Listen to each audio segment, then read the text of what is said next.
Hi friends, Andy Vegan. I make a beet juice today. Today is my gentle juice fasting day. Do that once a week. I reduce the calories, or I don't eat at all.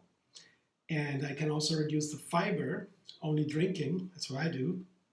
Fiber is that what has to be digested, that what the body cannot digest by itself.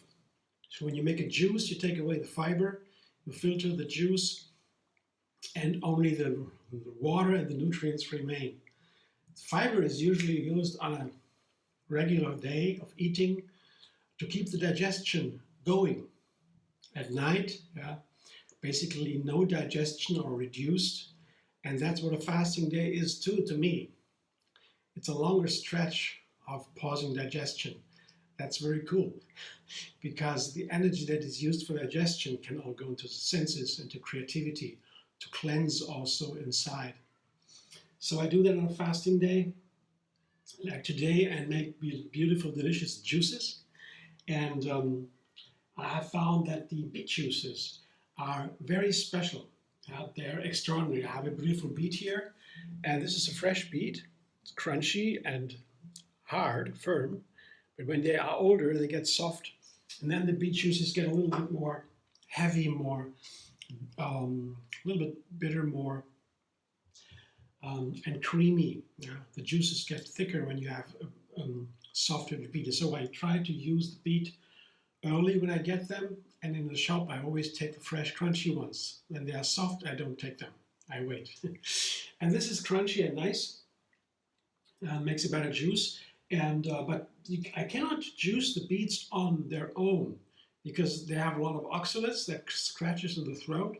It's not bad, doesn't really hurt me, but it is unpleasant. The scratching feeling takes 2 hours or so until it goes away, and it's not nice. Yeah, scratch, no. And oxalates, usually when you have a healthy vegan diet or whole food plant-based diet, oxalates won't do anything to you on bad. But when you have a problem with the kidneys or so, they can also cause kidney stones, make it worse, and they're not so nice. So on a regular day, it's okay. And I mean, when you have a regular vegan whole food plant-based diet, it's okay. It won't hurt you too much, but you shouldn't overdo it either. Spinach, for example, has huge amounts, and you can eat it once a week or twice or so when you're a healthy diet and healthy, but not every day. That would be too much. Yeah. So variety is always the trick. To me, I add as many different plants as I can, and that's a safe bet. So, not too much into health science, but I get to know a little bit about the backgrounds and share something about it. But mainly, fasting, of course, is a health issue or a health thing, to keep clean, to pause everything, to make a little rest in between, a longer rest, like a long night or so, I always say. So it has something to do with health and fitness, and memory, reorganization, tissue restored, like what happens in a night too. In a regular night, the brain cleanses out a lot of toxins. There are signs about it, and all that happens on a fasting day too, or more. So I learn a little bit more cleansing and these kind of things. So, and the beet juices make it really delightful. Beet juices, for example, they are powerful. Drinking beet juice gives me more endurance. A couple of hours later, I can work out even better, longer. Also signs about that. So beet juices, but also one special thing about beet juices, aside of all these health things and so, the most exciting thing to me is the flavor. I have never found any ingredient that produces so many different flavors, and surprisingly so. The easiest beet flavor when I first made the delicious beet juice was with pear beet juice. That was really a revelation to me because immediately the scratching is away. You have a sweet beet juice, beet pear juice, and tastes absolutely delicious. I added a little bit of lemon to that. Here I have a lemon here prepared. This is a whole lemon, but I doubt if I can use all of it because usually half a lemon is enough. When I had my first beet pear juice, I used a small amount of lemon, that was enough. Too much lemon would make it too sour. It's not balanced anymore.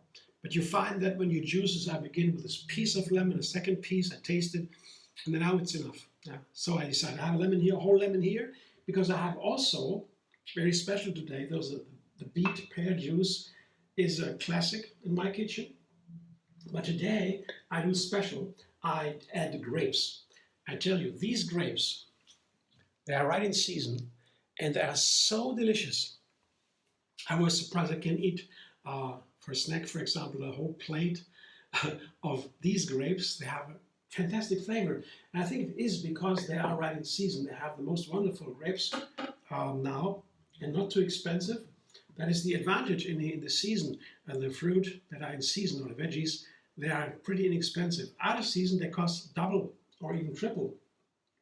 And I can't always afford that. So a little bit I look at the season because of economic reasons. But also the quality is really nice in season when you have it in your country or so. So the grapes are also special. I tried a beet juice recently with grapes. And I was totally surprised because the grapes make it so light. So I said, like a star in a cloud. The flavors are totally colorful. In general, the beet has a lot of sugar, but it is covered in the earth. It's hidden somehow, the beet. The flavor, the sugar in the beet is hidden in the earth. I would say it's an earth flavor, dense and deep and dark. And when you add sweet and sour fruit to this earth vegetable, the beet, the sugar seems to come out and create all these flavors. That's my explanation. I don't really know, but it seems adding sweet and sour fruit to the beet brings a whole bunch of flavors out. And the most exciting, and the character of the fruit can really go into that flavor. The grapes are also high in sugar. They have a wonderful savory flavor there. It's a really beautiful savory note there. Don't know how to describe it. It's very, very special. That depends on the grape you have. They all taste different. But the special flavor of the grapes really creates a beautiful bunch of flavors with the beet. I was so surprised that I want to make a new one. I recently made it with mint and basil and an orange to that. But today I make the pear and I make a mint and a parsley. The parsley is another thing. It's a green herb.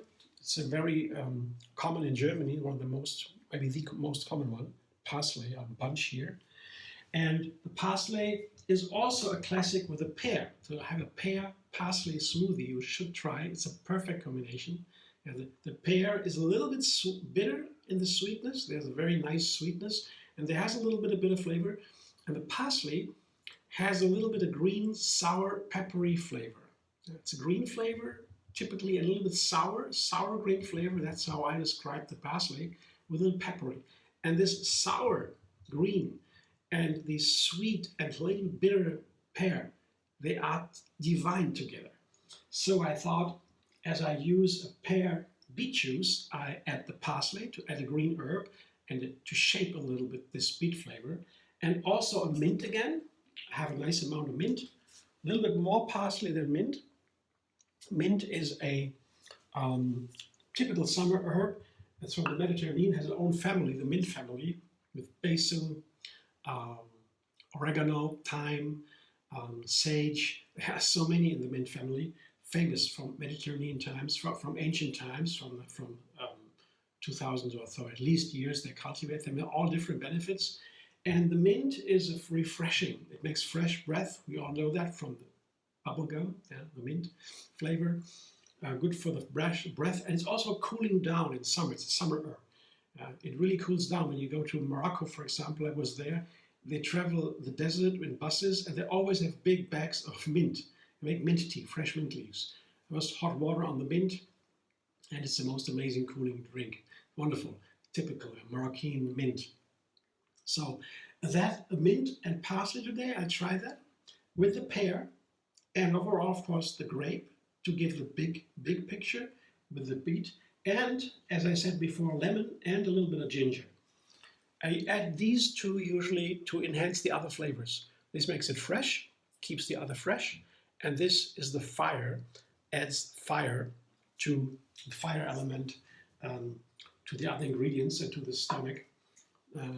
It makes digestion easier, get more nutrients, enhances that.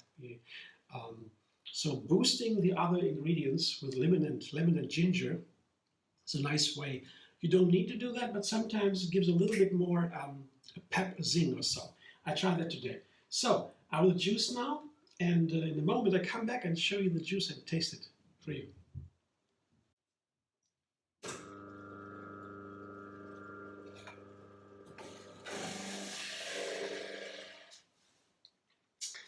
This is my beet juice. I have a mint, parsley, pear, beet juice, beet grape juice. So my 5 main ingredients: mint, parsley, pear, beet, and grapes. And I tried it while I juiced it, and I decided to take all of the lemon and half of the peel even. Yeah. Usually I try, if I can, take the peel. When I use a lemon, I try to take the peel, some of it, but sometimes it's too much. Just the peel of the lemon has the healthiest part of the lemon, the yellow color, and it's a little bit green. Depends on the lemon. But that is the healthiest part, and but it is also most intense. So when it has an oil that is evaporating, and these oils are special and very powerful. Take too much, it can turn everything bitter. So that is terrible. And when you have very intense ingredients, like green herbs, for example, they are very strong, can be too much, or green leaves, or they can also have a strong flavor, a bitter flavor. Adding then this kind of part of the lemon could be really too much. And so when you taste it, I want to be very careful and add a little bit only. And I tasted the juice without the peel.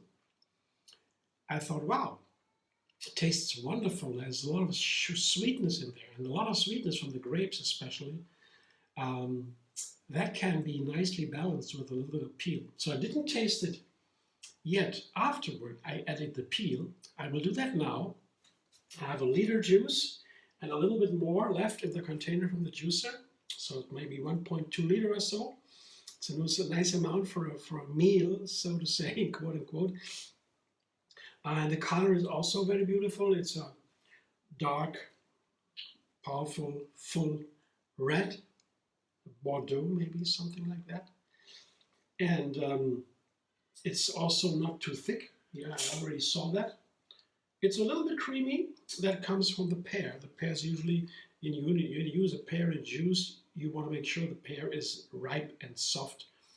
Otherwise, the flavor is not fully there. So the pear should always be ripe and soft in juicing. It's my experience to get the flavor into the juice. And when it is ripe and soft, it also makes a creamy juice. So that is a creamy party, and it is a little bit creamy. I'll show you that in a moment when I pour it into a little glass.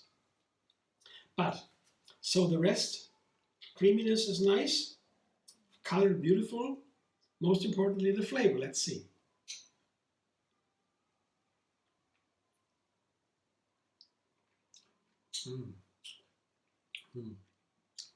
Awesome. The pear is fully there, shaping the beet, but the sugary effect, the sweetness, and that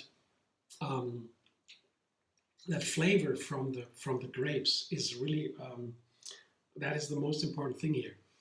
It is though shaped with a pear too. That makes the beet. It keeps the earth flavor from the beet. Adds this this pear character. I don't know how to express it. I don't know really how to name them. First tasting it for the first time now, all these feelings, all these flavors come to my mind, and I have to find words for that. It's not that easy, but I will do that later. I will definitely do these more of these juices with pear and grape. They are right now in season, and the parsley also adds a very nice powerful character of the green and sour green flavor. They're very nice. And the mint also, this refreshing effect from the mint, this sharp refreshing, cooling effect. I show you now the juice. I can only say so much now because I have the whole thing ahead of me, so I will drink it slowly, sip by sip, yeah, and later now. And but I show you now what it looks like. You see the creaminess, and it's still runny, a nice juice, yeah. But when you cannot purchase these juices, usually you get the juice, it is clear and thin, in a bottle or so.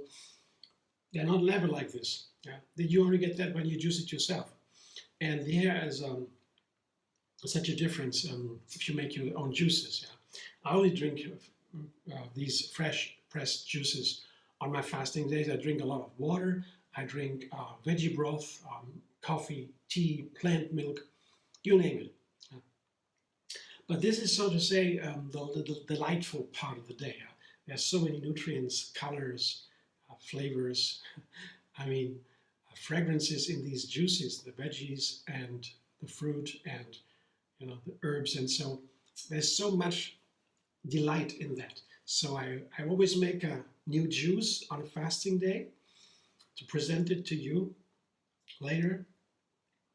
And but there's a lot of drinking on a fasting day, of course, because the body's cleansing, and if I do not drink enough, can even get a headache or so, very unpleasant. And once the headache is there, it doesn't go away that fast. Yeah? So I have to drink ahead of time. I have to count the liters in the day. But this, how much you want to drink, I think that's up to you. I can only talk for myself, speak for myself. I don't know how much others would leak. I found when I drink 4 liters, I feel safe. No headaches, nothing, because we call it gentle juice fasting. When there is a fasting day, I keep my cool. I don't want to push myself. If there is something I don't like, maybe pressure, nervousness, or something unpleasant or headache or so, I eat something. I slow the fasting down. It's no problem. It's more important. To keep feeling great is the most important thing in gentle juice fasting. Reducing calories is always good on a regular basis. I make it a part of my regular diet. Once a week I do that. And fasting also the intestines to make a digestion pause or rest is also part of that. But when it's too much, because when you do it every week for years and decades to come, at some point it gets more and more intense, goes deeper, deeper down into the layers of the personality of the body and the mind. There's so much hidden in the past. The older we get, the more is there. And the cleansing, the regular cleansing, working through that, like tidying the room up. You need to tidy up your apartment always, or your house where you live, always has to be done regularly. This is something like that, And what's revealed over the decades, what comes out, can be really interesting. To keep it going, I make it easy. Gentle juice fasting is an easy fast, just 1 day a week. That's it. If I do more, I can always do more, but that's the base. I always want 1 day to keep it easy. And I tell you, after more and more years, it gets very intense on these days. But it's always nice to know how to do anything, to drink a lot, for example, to have these wonderful juices. I'm never concerned about the fasting. I feel always great. And if there is a concern, for example, if you have medication or so, I read about the fasting literature, the medical science that says if you take a medication, it might be good to ask a doctor. Because on a fasting day, because you're reducing calories and so forth, the dosage can change. You have the same medication, but the dosage is another one. And you have, all of a sudden, you have much more than you need, and it can harm you. So when you have a medication, you should ask a doctor and ask if you can do the fasting or not. So that is important. That's the only thing. Otherwise, if you feel great, if you're healthy, 1 day a week, nothing can happen. Drink enough or so. And even on a fasting day of only 1 day, there can be medical issues. You don't even notice. Because with a fasting day, you eliminate a lot of toxins. The body does that. And the kidneys are one of the places to do that. And the kidneys can be harmed easily. So drinking enough is very important. And other things, so much. But this juice today, I'm very happy I tried it. I will drink it slowly, as I said, because no digestion, the nutrients go into the blood directly, also the sugar, and to avoid the spikes irregularities and discomfort, disturbing of the system, I drink it slowly, very slowly, sip by sip. Like a meal on a regular day. You don't gulp it down everything, you eat slowly, usually that's recommended at least, you know. And it's the same with the juice, just slower even, sip by sip. So I enjoy it, I will find out all these flavors, how they play together. And really I can make a judgment on the juice only, of course, after having it. Yeah. So the first sip says a little bit. And my experience with these kind of juices also, I know already a little bit what happens. I know how to put these ingredients together. But to know it really, I have to really fully experience it. So that's it. I'm happy that you watched. And if you enjoyed, please enjoy again. And maybe like my video. We're very happy and grateful. And maybe you want to subscribe MD Vegan on YouTube. You have another recipe every single day to enjoy the endless vegan variety, to feel inspired. Yeah. I invite you cordially to my daily kitchen, a virtual invitation, of course. You can watch my videos every day. And that's how I learned cooking also, in the kitchens of my grandmas and aunties, and so I was hanging around there. So that's how I came to the idea to give you a peek into my kitchen every day on a virtual base, of course. The internet makes it possible. So thanks again, and you can also find me on Facebook, Instagram, Pinterest, and X. And if you don't live in Brazil, because I heard in Brazil you cannot watch X anymore now. X is banned in Brazil. I mean, that's terrible for the people in Brazil, but maybe they have a good reason. I don't know. But in Brazil you can watch it on X, but you can also go to Facebook and so and see my posts there. Okay. And YouTube, of course. YouTube, you can always go on YouTube. I hope. Yeah, and there, by the way, there is a Facebook page called TriYoga Moonfasting. The Gentle Juicefasting comes from TriYoga, from Yogini Kaliji, who brought the flow into the yoga movement. 1980, she was in that inspiration. And still now, every day it still happens, this inspiration, new flows coming from her. And it's yoga flows we'll be doing TriYoga, and it's a non-violent yoga style. She brought also the vegan movement into going in America, and fascinating. And gentle juice fasting is part of that non-violent lifestyle. Not pushing yourself, being in the flow, and so forth. Yeah, that is on Facebook, the page TriYoga Moonfasting. You can join, see my juices there, my recipes, my videos, and also a calendar for the best fasting days. See you there. See you soon.